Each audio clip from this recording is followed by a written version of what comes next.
ఇప్పుడు కంసుడు వచ్చాడు ఆ ఏడుపు వినపడగానే. ఆడపిల్ల అయితేనే మగ పిల్లాడైతేనే అష్టమ గర్భం, నన్ను చంపేస్తారు, అందుకు చంపేస్తానన్నాడు. ఆ చంపడం కూడా కర్కశత్వం. ఆ దేవకీదేవి ఒళ్ళో గట్టిగా దాచేసుకుని పాపం గుండెలకి హత్తేసుకుంది. అన్నయ్య అన్నయ్య అన్నయ్య అని 10 మాటలు అంటే చెల్లెలి ముఖం చూసి ప్రేమ చూపిస్తాడేమోనని అన్న చెమింపుమన్న తగదల్లుడు కాడిది మెనకోడలవు మన్నన చేయుమన్న విను మానిని చంపుట రాచపాడి కాదన్న సుకీర్తివై మన కదన్న మహాత్ములు పోవు త్రోవ పోవన్న భవత్ సహోదరి కదన్న నిను శరణంబు వేడదన్. అన్నయ్య అన్నయ్య అన్నయ్య అన్న మాటకి పట్టాభిషేకం చేశారు పోతన గారు. ఆ అన్నయ్య అన్న పిలుపు అంత మధురం. ఇంత అన్నయ్య అన్న వాడు ఆ 2 కాళ్ళు పట్టుకు లాగేసి గిర్ర తిప్పి అక్కడే ఉన్న బండకేసి కొట్టాడు. అంతకుముందు పిల్లల్ని అలా చెప్పాడు వాడు. బండకేసి కొడితే ఆ పిల్ల బండకి తగలడం మానేసి గిర్ర తిరిగి ఆకాశంలోకి వెళ్ళి నిలబడగానే 8 భుజములతో ప్రకాశించింది. అష్టాదశ భుజాది సహస్ర కరమండితాని, ఆమె 8 బాహువులతో నిలబడింది. శంఖము, చక్రము, గద, పద్మము, ఖడ్గము, శూలము ఇటువంటివి పట్టుకుని ఆమె ఆకాశంలో నిలబడితే దేవతలు, యక్షులు, గంధర్వులు, కిన్నెరులు, కింపురుషులు అందరూ వచ్చి ఆమెని స్తోత్రం చేశారు. అంతకుముందే పరమాత్మ ఆవిడ్ని పుట్టమని చెప్పినప్పుడే ఆజ్ఞాపించాడు. 14 పేర్లు నీకు ప్రధానమవుతాయి. ఏ పేరుతో పిలిచినా రక్షించడమే నీ యొక్క ప్రధానమైనటువంటి లక్ష్యం. నీది నాది కూడా అదే తత్వం అన్యాపదేశంగా. అందుకే భద్ర, దుర్గ, కాళి, చిండిక, అలాగే వైష్ణవి, మాధవి, శారద, అంబిక, నారాయణి, మాయ, ఈశాన, విజయ, 3 4 12, కన్య, కుముద 14. ఈ 14 పేర్లతో ప్రధానంగా నువ్వు లోకంలో పిలవబడి పూజింపబడుతుంటావు. ఈ పిల్లని రాతికేసి కొడితే పైకి లేచి చెప్పింది, తెంపరి వైబొరింబొరిని దేవకి బిడ్డల చిన్న కుర్రలం చంపితివి, ఇంకనైన ఉపశాంతి వహింపక రాళ్ళ మీద నన్నొంపితివి శిరో ఇది బీరమే. నిన్ను చంపెడివాడొకడు నా సరసంజనించి నిన్ను చంపెడివాడొకండు వేరొక దిశ సంస్కృతి పొందెడివాడు దుర్మతి అంది. గురే, నన్ను చంపితే వచ్చిందిరా, ఇంతకుముందు పిల్లల్ని చంపావు, నన్ను నువ్వు చంపలేవు. నిన్ను చంపేవాడు పుట్టను పుట్టాడు, ఇంకో చోట పెరుగుతూను ఉన్నాడండి. ఇద్దరూ ఒక్కరోజే పుట్టారు. కానీ మనుష్యుడి దగ్గరికి వచ్చేటప్పటికి మాత్రం మనుష్యునకు ఎన్నో తెలుస్తాయి. అది ఆశ్చర్యం. ఎన్ని ఆలోచనలో శాస్త్రం పట్టుకోగలడు, గురువు గారిని పట్టుకోగలడు, అన్నిటినీ పట్టుకుంటాడు. ఇవి తప్ప పశువుకి ఇంకొకటి తెలియదు అని అంటాం. కానీ ఒక్క మాతృత్వం దగ్గరికి వచ్చేటప్పటికి మాత్రం ఒక మినహాయింపు. ఒక కోడి గుడ్డు పెడుతుంది. గుడ్డు ఎక్కడి నుంచి వచ్చింది? కోడి శరీరంలోంచి వచ్చింది. కోడి గుడ్డు ఎక్కడ పెట్టింది? ఆ గుడ్డుని పొదుగుతుంది. పొదిగేటప్పుడు ఆ కోడి నడవడం మీరు చూసే ఉంటారు అనుకోండి. అదేదో పెద్ద నేను ఒక్కడనే చూసినట్టు మాట్లాడక్కర్లేదు. ఏదో గబగబా రాదు. 2 కాళ్ళు కొంచెం దూరంగా పెట్టి నడిచి వచ్చి గభాలను కూర్చోదు. మెల్లమెల్లగా దాని పొట్ట ఉంచి ఆ గుడ్డు యొక్క పెంకుకి తగిలేటట్టుగా పెడుతుంది. ఇదే రామకృష్ణ పరమహంస అంటారు, పొదుగుతున్న కోడి బొమ్మ గీయగలవేమో కానీ కోడి కన్నులలో ఆనందాన్ని గీయలేవు. ఎందుకని అంటే తన కడుపులోంచి బయటికి వచ్చినటువంటి గుడ్డుకి పైన పెంకు ఉంటే పెంకు లోపల ఉన్న పిండం తన యొక్క కడుపు కింద భాగంలో ఉన్నటువంటి వేడిని గ్రహిస్తూ ఆ లోపల ఉన్నటువంటి పిండము పొదగబడి పిల్లగా మారుతున్నప్పుడు నేను తల్లినవుతున్నానన్న ఆనందాన్ని కోడి పెట్ట పొందుతుంది. ఆ కోడి పిల్ల పెంకు పగలగొట్టుకుని పైకి వచ్చిందనుకోండి, ఎవరు పరిచయం చేశారు నీ పిల్లని? ఆ కోడి పిల్లలన్నిటినీ దగ్గర పెట్టుకుంటుంది. ఎంత భయం అసలు కోడికి. అటువంటిది భూమి మీద 2 మాటలు కొట్టి పురుగులు తిని ఆకాశంలోకి చూస్తుంది. గ్రద్దెక్కడో ఉంటుందేమో వచ్చి పిల్లని తినేస్తుందేమో, కుక్కెక్కడన్నా ఉందేమో పిల్లని తినేస్తుందేమో, పంది ఉందేమో కరుచుకుపోతుందేమో. ఇంతోటి కోడి రెక్కలకి ఏం బలం ఉంటుందండి? అయినా కూడా ఏదైనా గ్రద్ద ఎగురుతూ కనపడింది అనుకోండి, మీరు ఎప్పుడైనా విన్నారో లేదో, ఎంత భయం తోరుస్తుందో. కొక్కొక్కొక్కొక్కొక్కొక్కొక్కొక్కొక్కొక్కొక్కొక్కొ అని అరుస్తుంది. ఏమర్థం అవుతుందో? అటు ఇటు తిరుగుతున్న పిల్లలన్నీ దగ్గరికి వచ్చేస్తాయి. 2 రెక్కలు ఎత్తుతుంది. పిల్లలన్నిటినీ అందులో పెట్టేసుకుని రెక్కలు మూసేస్తుంది.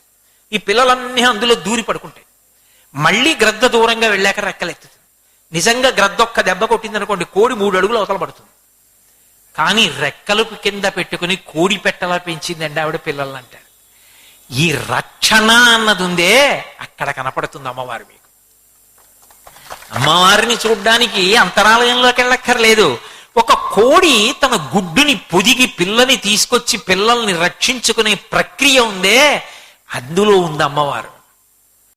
మొట్టమొదట అందులోంచి సురభి కామధేనువు పైకొచ్చింది. ఆ పైకి వచ్చేటప్పుడు మొట్టమొదట వీపు, కొమ్ములు, తల, పృష్ఠభాగం, ఆ అందమైనటువంటి శరీరం, దాని 4 పాదములు, తోక, ఆ కన్నులు, ఆ ముట్టె, ఆ తల కనపడేటట్టుగా కామధేను వచ్చి నిలబడింది. అది కామధేనువు కోరికున్న కోరికలు తీరుస్తుంది. అందరూ నిలబడి నమస్కారం చేశారు ఆ కామధేనువుకి. ఇది విన్నంత మాత్రం చేత శక్తివంతం. ఆ కామధేనువుకి నమస్కరిస్తే దేవమునులు అన్నారు, మహర్షులు, వీళ్ళకి లౌకికమైన కోరికలు ఉండవు. ఇంకా దాన్ని తీసుకొచ్చి పెరట్లో పెట్టేస్తమానం ఓ కప్పు కాఫీ ఇచ్చే, ఓ కప్పు టీ ఇచ్చే అంటూ ఉండరు. ఈ పాలతో మేము హవిస్సులు అర్పిస్తాం అన్నారు. ఎందుకు ఇస్తారు హవిస్సులు? లోక కళ్యాణార్థం. వాళ్ళు దేవమునులు, వాళ్ళకి కోరికలు ఉండవు, వాళ్ళు చెయ్యాలి. అందుకే బ్రాహ్మణుడికి గోదానం చేశారు అంటారు. ఎందుకో తెలుసా అండి?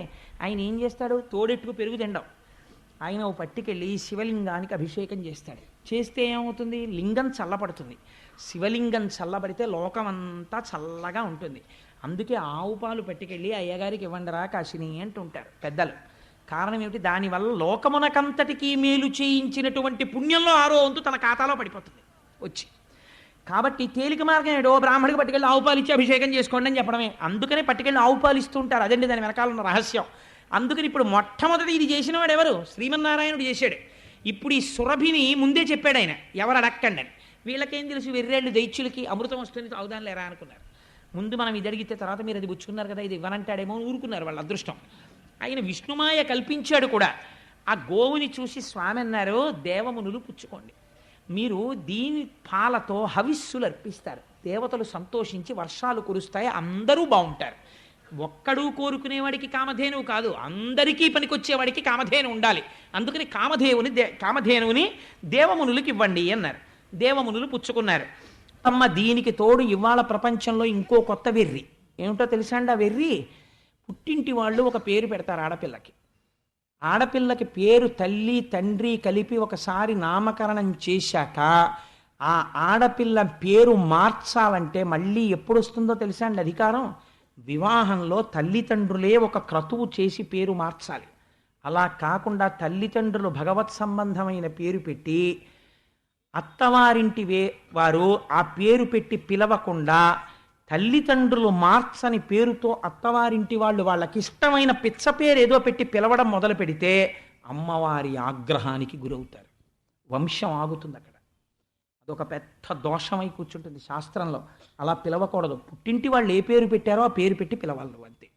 తప్పించి మళ్ళీ నేను పేరు మార్చేస్తానండి అనకూడదు. అలా మార్చాలంటే మామగారిని అడగాలి, మామగారు పెళ్లిలో మార్చాలి. ఆడపిల్లకి పెళ్లి మళ్ళీ పెళ్లి వరకు మార్చడానికి వీల్లేదు జ్యోతిష్ శాస్త్రంలో. మీరు కావాలంటే ప్రామాణిక గ్రంథాలు చూపిస్తాను నేను. అలా కుదరదు.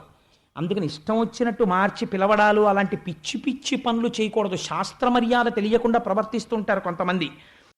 మనకి గోవు కనపడుతుంటుంది. మీరు ఎప్పుడైనా చూడండి, ఆలయాల్లోకి వెళ్ళి బయటికి వస్తున్న చోట గోవు నిలబడుతుంది. మనం గుడి చుట్టూ ప్రదక్షిణం చేసి అరటిపండు చేత్తో పట్టుకుని బయటికి వస్తుంటాం. వస్తుంటే ఆ అరటిపండు కోసమని ఆవు మోరలు చాపి మీ దగ్గరికి వస్తుంది. భగవద్ అనుగ్రహం మీ వెంట పడుతోంది. మనమేం చేస్తాం? మీ చేతిలో ఉన్న ప్రసాదం ముందు మీరు తినకుండా పెట్టకూడదు. అందుకే ప్రసాదం గుళ్ళోనే తీసుకోండి అంటారు. గుడికొచ్చి గుడి యొక్క అధిష్టాన దేవతా దర్శనం చేయకుండా వెళ్ళకూడదు. మీరు ఇక్కడికి వచ్చారు, వచ్చినప్పుడు ఒక 5 నిమిషాలు ముందు వచ్చి అయ్యప్ప స్వామి దర్శనం చేసుకుని కూర్చోవాలి. రామాయణం వింటున్నారు కాబట్టి రామచంద్రమూర్తి దర్శనం చేసి కూర్చోవాలి. అంతేకాని దేవాలయానికి అధిష్టానమైన దైవం దర్శనం చెయ్యకుండా కూర్చుని విని వెళ్ళిపోకూడదు. అది దేవత పట్ల అపచారం అయిపోతుంది. అందుచేత మనం గుళ్ళోంచి బయటికి వస్తుంటే ఓ ఆవు వస్తుంది. మనం ఏం చేస్తాం? ఈ అరటిపళ్ళు ఇలా పెట్టేసుకుని గబగబగా తోసి బయటికి వచ్చేసి పాప ఆవు అరటిపండు కోసం దగ్గరికి వస్తుంటే పడేలు మనం లెంపకాయ కొడతాం. రామాయణం మనకి నేర్పింది. ఎందుకురా నువ్వు గుళ్ళోకి వెళ్ళి 33 కోట్ల మంది దేవతలు ఆశ్రయించున్నారు ఆ ఆవుకి, నువ్వొక తొక్క, అరటిపండు తొక్క, నువ్వు లోపల ప్రసాదం తినేసి తొక్క పట్టుకొచ్చి ప్రసాదంగా దానికి పెట్టు నోట్లో, సంతోషంగా నాలుక జాపి అది తింటుంటుంది. చెయ్యగలిగితే ప్రదక్షిణం చెయ్యి, చెయ్యలేకపోతే దాని పృష్ఠభాగానికి ఓ నమస్కారం చేసి వెళ్ళిపో.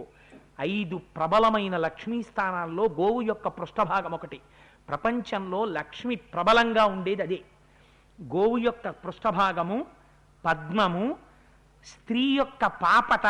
అందుకే ఎట్టి పరిస్థితులలో స్త్రీ పాపట యందు సింధూరం లేకుండా ఉండకూడదు.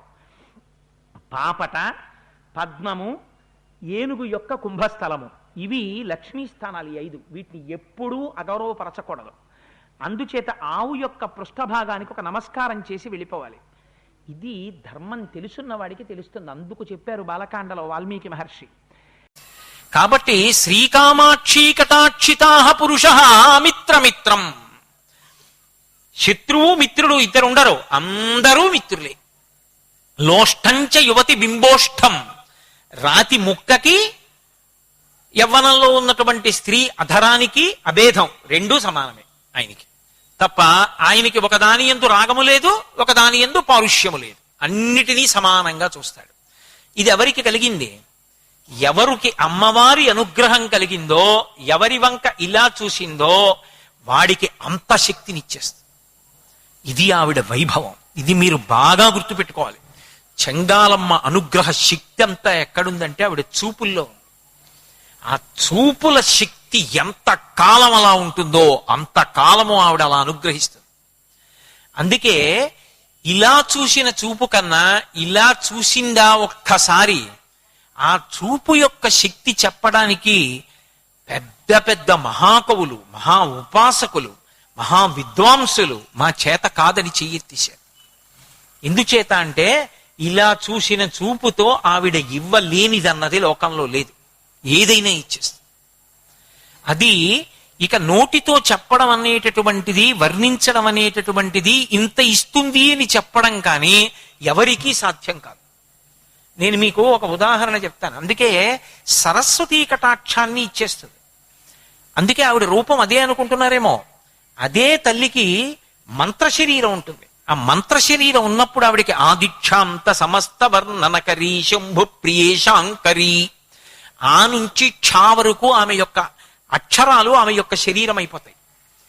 పరమశివుడు అపారమైనటువంటి విద్యాదాత, అమ్మవారు అపారమైనటువంటి విద్యాస్వరూపిణి. ఆమె కూడా విద్యలు ఇస్తుంది.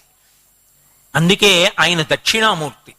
ఆయన నిశ్శబ్దంగా మాట్లాడకుండా మౌనవ్యాఖ్యా ప్రకటిత పరబ్రహ్మతత్వం యువానం వర్షిష్టాం తే వసదృషిగణైరవృతం బ్రహ్మనిష్టై ఆచార్యేంద్రం కరకలిత చిన్ముద్రమానందరూపం స్వాత్మారామం ముదితవదనం దక్షిణామూర్తిమీడే.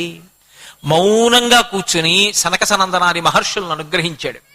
అదే పరమేశ్వరుడు గురువుగా ఎన్నో పర్యాయాలు భూమి మీదకి వచ్చాడు. శంకర భగవత్పాదులుగా రాలా? నమ కపర్దినీ చ వ్యుక్త కేశాయ చ, పెద్ద జటాజూటంతో శంకరుడిగా వచ్చాడు. వ్యుక్త కేశాయ చ, బోడిగుండుతో శంకర భగవత్పాదులుగా వచ్చాడు.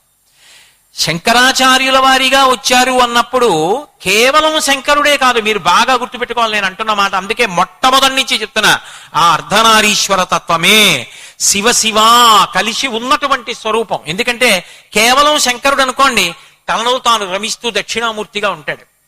శివా అమ్మవారు కూడా కలిసిందనుకోండి, కదలికలు. అప్పుడు శంకర భగవత్పాదులుగా యావద్భారతం పర్యటించారు. అహం బ్రహ్మాస్మి, తనలో తాను రమిస్తూ కూర్చుంటారు. కూర్చున్నప్పుడు శంకరుడు పర్యటించి లోకానికి అంతటికీ అనుగ్రహం చేసి స్తోత్రాలు ఇచ్చి, బ్రహ్మసూత్ర భాష్యం ఇచ్చి, భగవద్గీతకి వ్యాఖ్యానం ఇచ్చి ఇన్నింటిని అందించినప్పుడు ఆయన శంకరుడు. అమ్మవారిగా అయ్యవారిగా కలబోసినటువంటి స్వరూపంగా లోకంలో తిరిగారు శంకర భగవత్పాదులు. ఇక కదలికలన్నీ అమ్మవారు, జ్ఞానమంతా శంకరుడు. అప్పుడు గురువుగా దిగొచ్చాడు.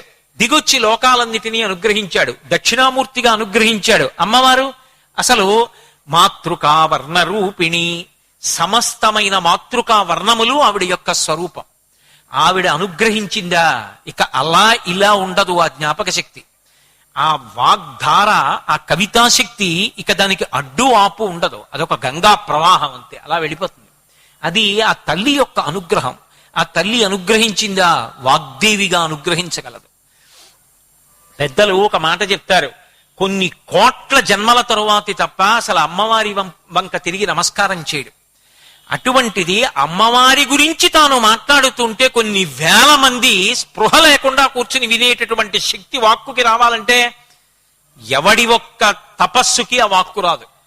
అది కేవలం ఆ వాగ్దేవి యొక్క అనుగ్రహం ఎవరికి కలిగిందో వాడి వాక్కుకు ఆ శక్తి ఉంటుంది. అది వాడిది కాదు ఆ శక్తి, అది వాడిది అనుకుంటే పొరపాటు. బ్యాటరీ లేకుండా లైట్ ఎలా వెలగదో లోపల ఆ తల్లి కారుణ్యం లేకుండా ఆ వాగ్ధార అలా నడవదు. ఇది నా సిద్ధాంతం కాదు, శంకర భగవత్పాదులు చెప్పిన మాట. కాబట్టి ఆ తల్లి అనుగ్రహం ఉందా, ఎటువంటి కవిత్వమైనా చెప్తాడు, ఎటువంటి ఉపన్యాసమైనా చెప్తాడు, దేని గురించి అయినా చెప్తాడు, ఏదైనా తెలుసుకోగలుగుతాడు. అంతటి శక్తిని పొందుతారు. పొందగలగడానికి కారణం ఆ తల్లి యొక్క అనుగ్రహం.